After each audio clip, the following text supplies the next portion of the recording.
Can you remove paint splatters, grout haze, or builder residue?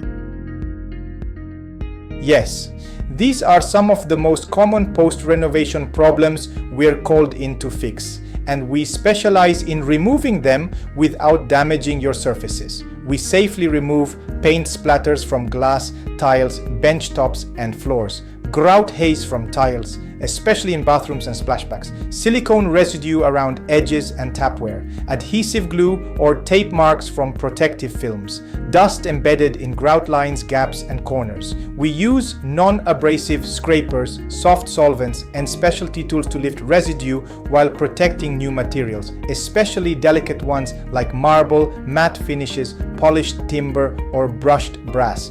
These details are often missed in a basic clean, but in a professional post-construction clean, we make sure the final result feels like a reveal, not a repair job.